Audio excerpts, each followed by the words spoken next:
Hello, everybody, and welcome to Media and Crime. I'm your instructor, Dr. Jensen, and I'm here in the Department of Sociology and Criminology and Law. So this is a really fun class, and I think an elective you'll really enjoy.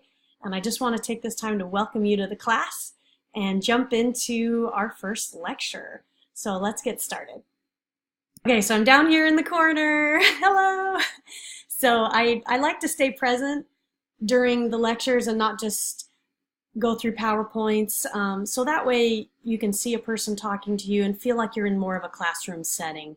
Because I've been an online student, remember, I know what it's like, and I appreciate being talked to, I think like most everybody else.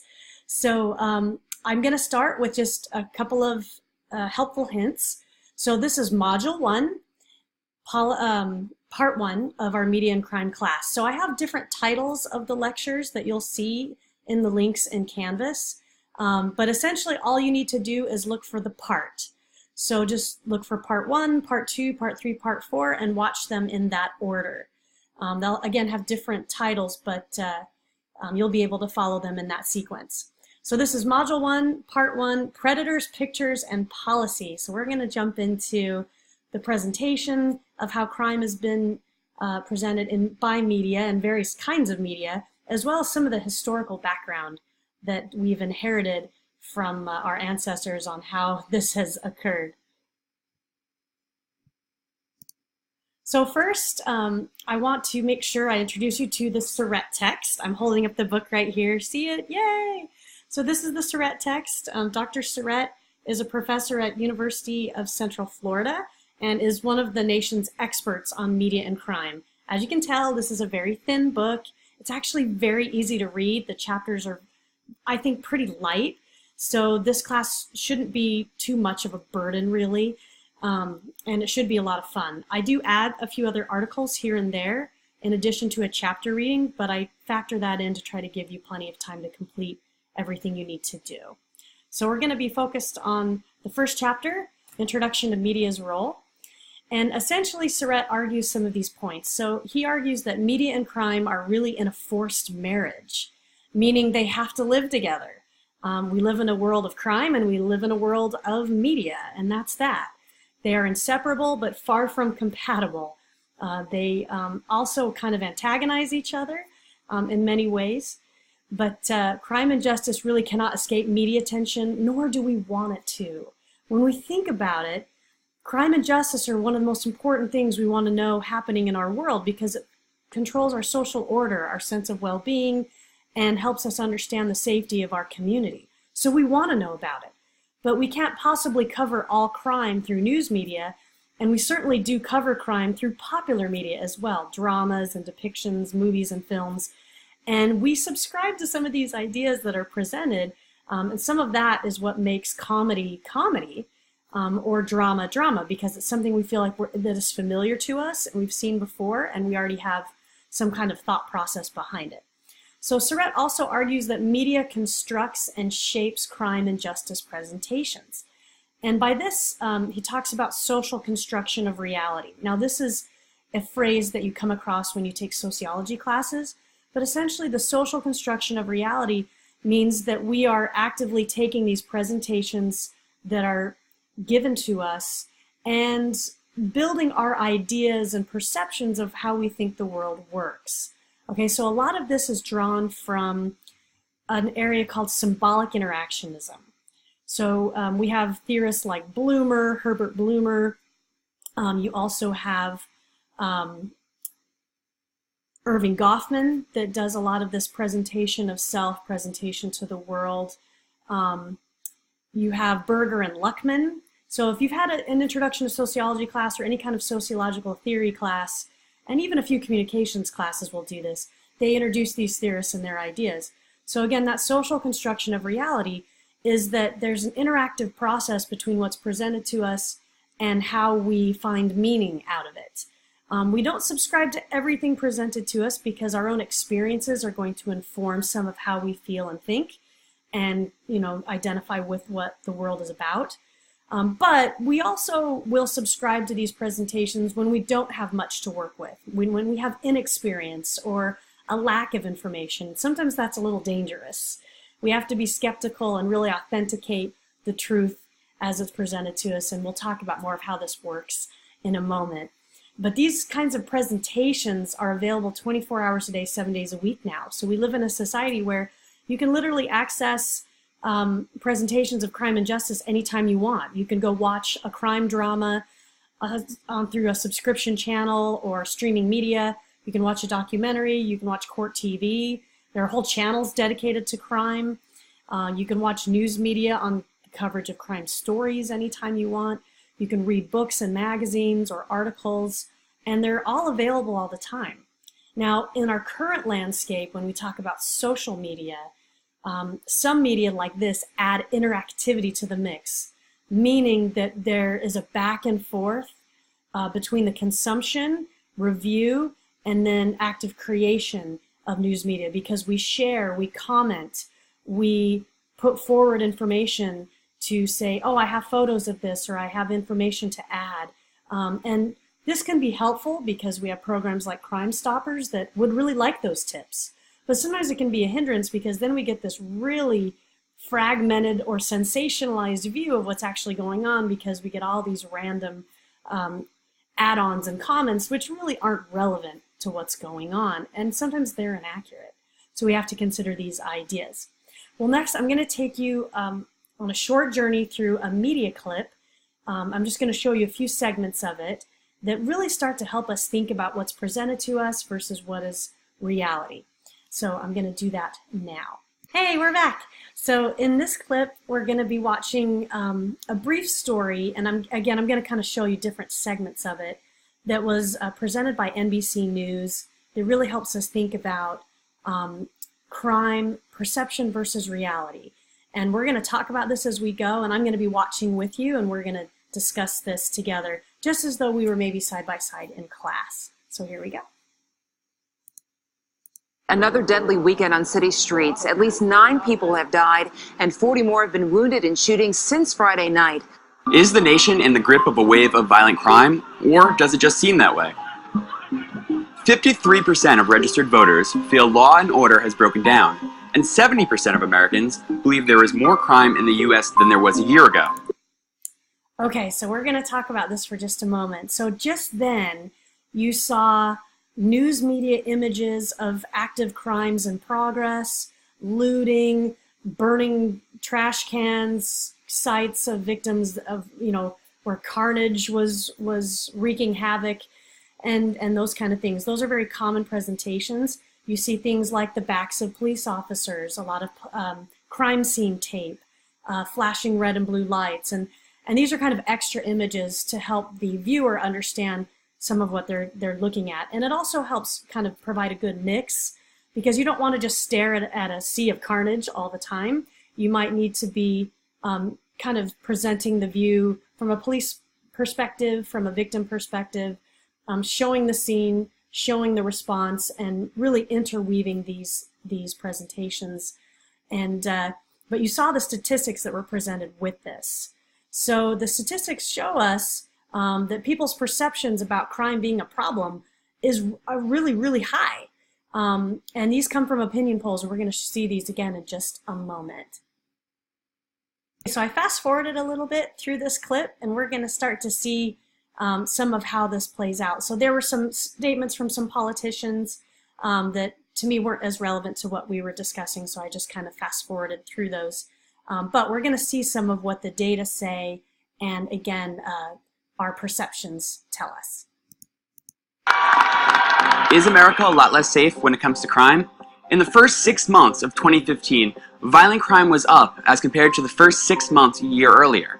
Murder was up 6.2%. In our nation's 56 largest cities, the homicide rate was up 17% over that same time period. But these stats can be misleading. 67% of the increase in murders was driven by just 10 cities. Baltimore alone was responsible for 15.5% of the increase. The city of Baltimore has already had a rough year, but now we know it will go down in history as one of the deadliest ever. For further context, it helps to use a wider lens. These graphs show just how low the murder rate is today in Chicago and Washington, D.C., as compared to the highs of the early 90s, while Baltimore's murder rate has stayed roughly the same. The recent uptick in certain cities comes just after the overall U.S. murder rate in 2014 hit its lowest point in almost 60 years. Beyond murders, this is what the trend looks like for all violent crimes in the United States since 1995. So if the reality is that murders and violent crime are way down, why is...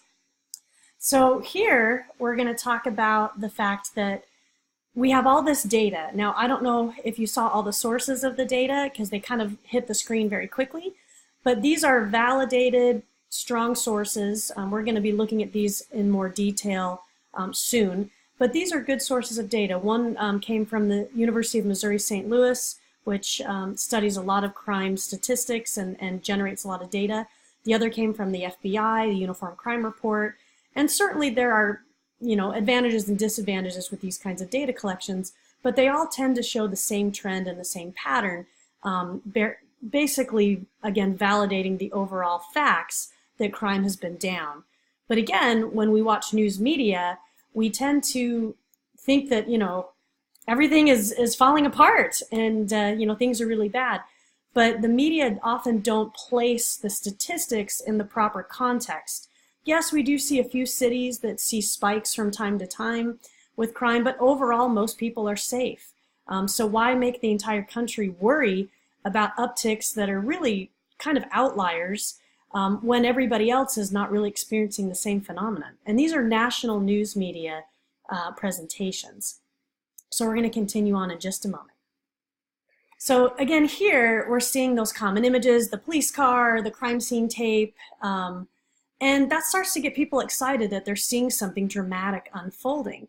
But this report also begs the question, why do politicians often really play on the fears of Americans about crime being out of control? And both parties do it, independents do it, and they do it in different ways. So there really isn't any one candidate or party that can escape a sense of politicizing crime and using it as a political football to move forward agendas and policies. And some of them can be useful, some of them can be very detrimental, as we've seen over the past 60 years. So this report kind of asks that question, why are some people making this seem like a bigger problem than it really is? So they'll bring that up a few more times, and they're going to show us a few more things. As it turns out, Americans almost always think crime is increasing. Gallup has been studying this question since at least 1989. Since then, well more than half of Americans have thought crime is up in a given year, except for 2 years, 2000 and 2001. And remember that NBC News Wall Street Journal poll that found 53% believe law and order have broken down in this country? In 1971, that number was 70%, and in 1968, it was 81%.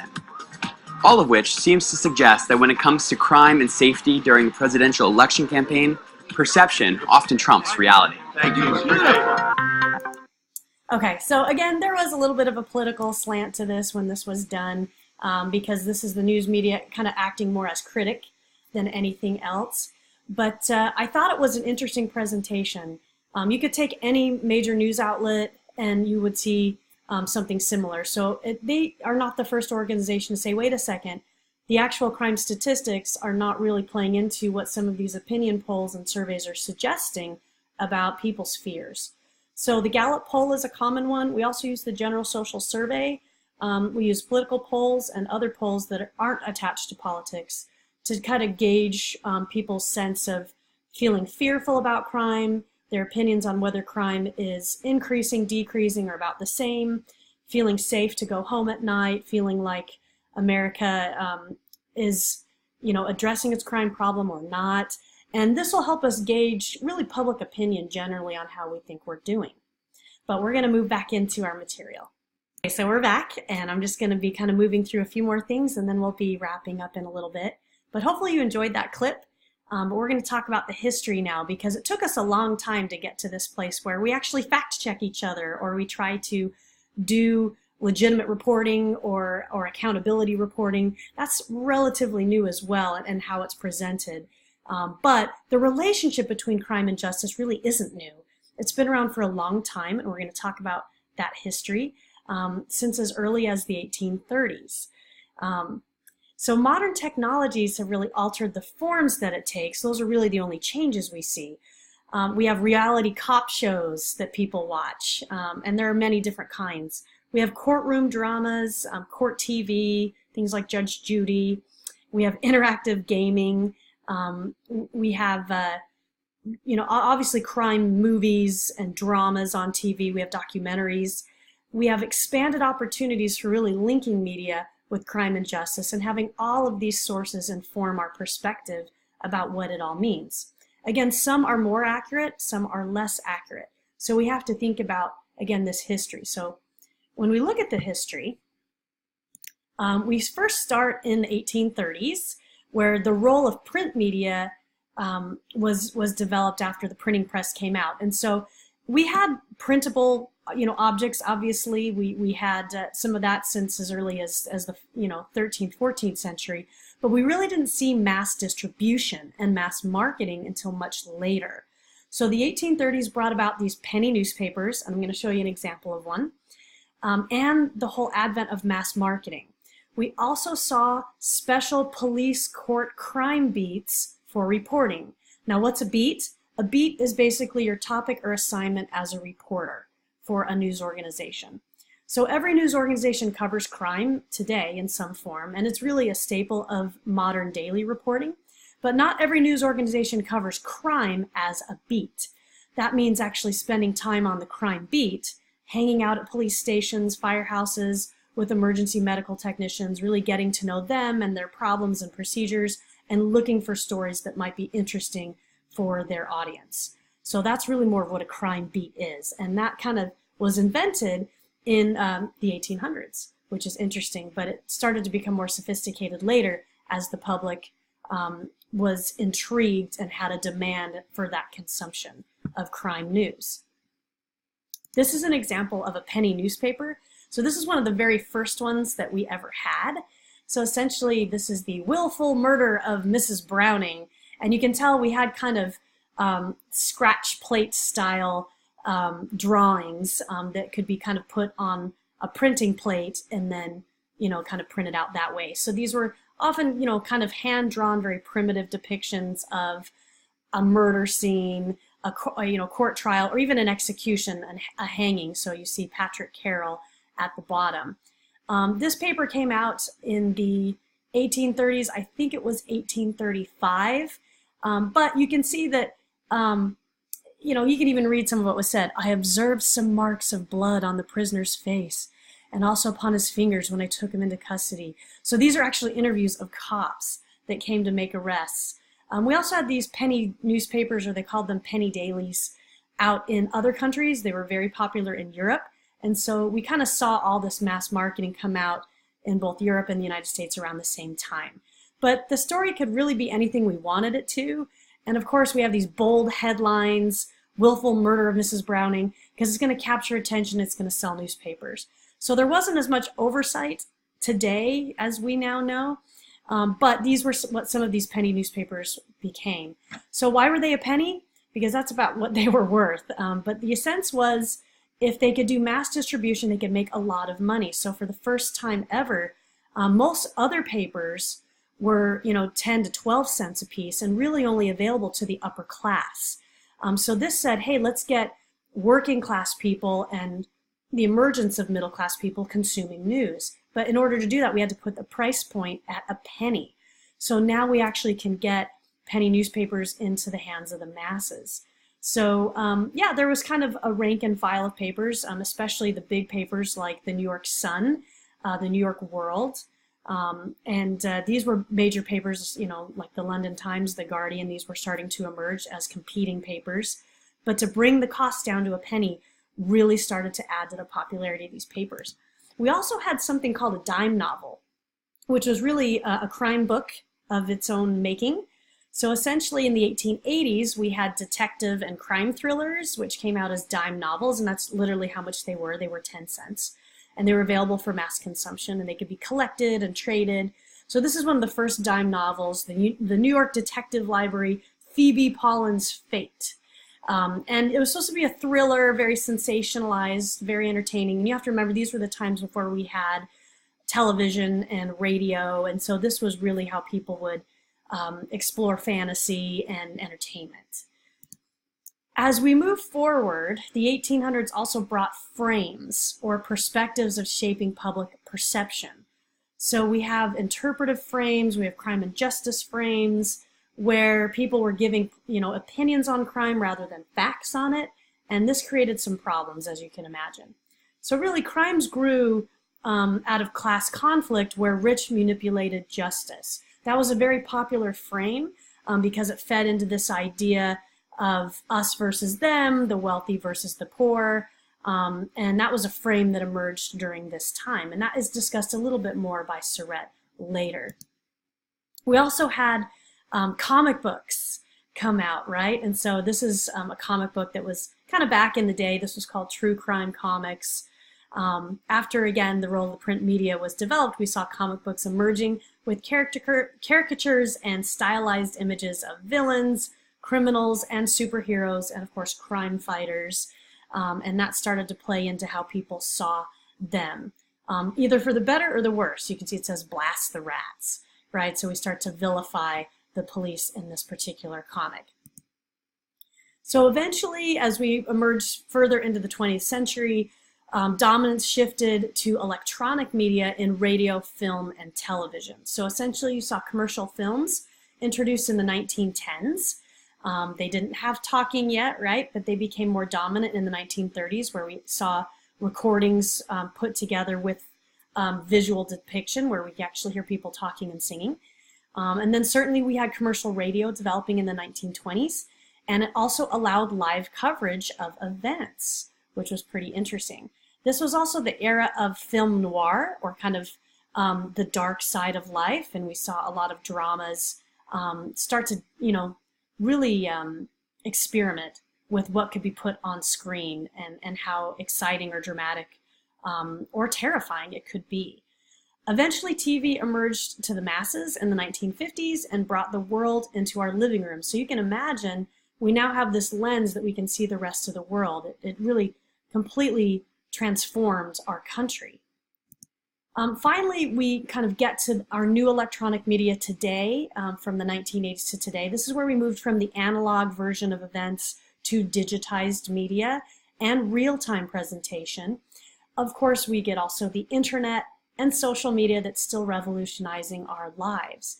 But what this did kind of in the late era is it really democratized access to all. So now we have internet available everywhere. We have phones that can access the internet. We literally have cameras in our pockets and TV sets in our pockets.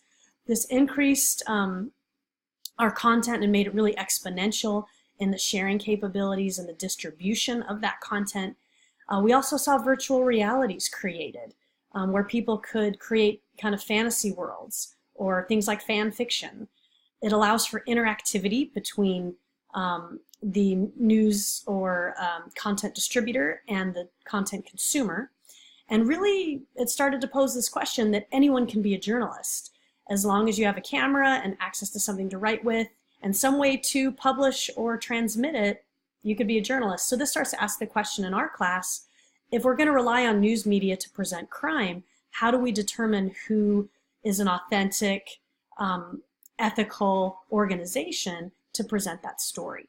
So we're going to wrap up here with our kind of basic overview of the class. And again, I invite you to look for these themes in the Surratt text, and we'll see you next time.